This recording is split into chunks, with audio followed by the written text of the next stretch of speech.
why your 401k sucks.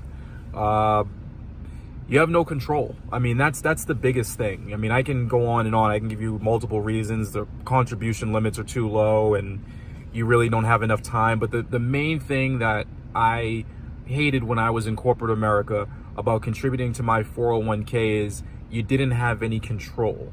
And by that, I mean, you are basically going into your employer's plan and you're dumping your money into this thing year after year, year after year.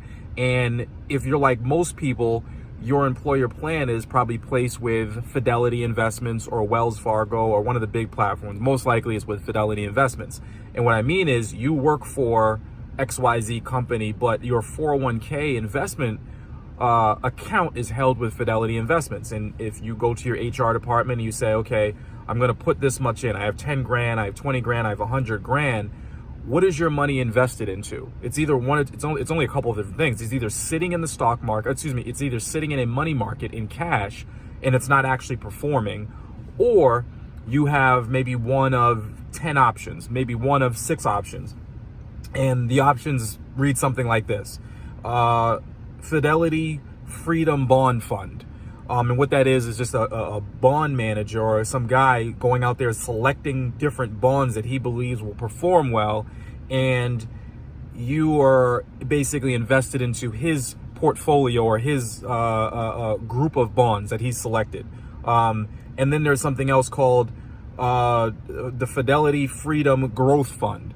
And that's basically a female out there or a bond manager, and she's picking a whole bunch of stocks that she thinks will be successful over the next couple of years. And when I say you don't have any control, I mean, you're basically relying on someone you've never met to go out there and select investments that would be good or that are going to perform well over the next 10, 20, 30 years. And they're trading and they're flipping things in and out of their different, their funds. And based on their performance is how well your retirement account is going to do. You don't have any control. Somebody else has control. You basically put your money into the 401k, year after year, decade after decade, and you are basically reliant on these fund managers because the Fidelity doesn't, or your employer doesn't let you invest directly in stocks. You can't invest in stocks into your 401k. You can't invest in gold and antiques and real estate and bond.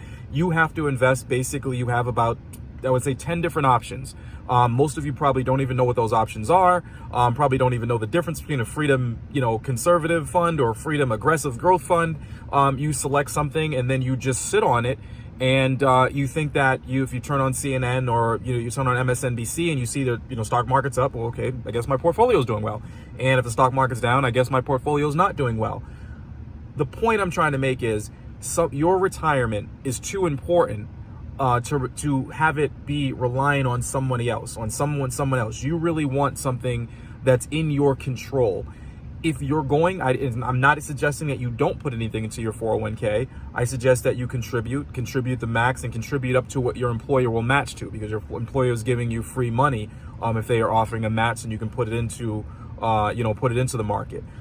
I guess my point is there are other options, and we'll talk a little bit about on the next video about self-directed IRAs, which I'm a huge believer in, that provide you with a little bit more control over your outcome, if you're 20 right now, or if you're 30 right now, or if you're 40 right now, and you're looking at, 20, 30, 40 years ahead, and you're saying, I'm trying to retire at 65, will you actually make it? Will you have enough money? Will the investments that someone else has selected for you perform well? When is a good time to pull out? When is it a good time? These are things that need to be in your control, things that you are evaluating and making decisions about on a regular basis. If you're leaving it up to somebody else, you're going to get the results that somebody else produces. So check me out on the next one. We'll talk a little bit about self-directed IRAs and how you can take a lot more control over your financial future.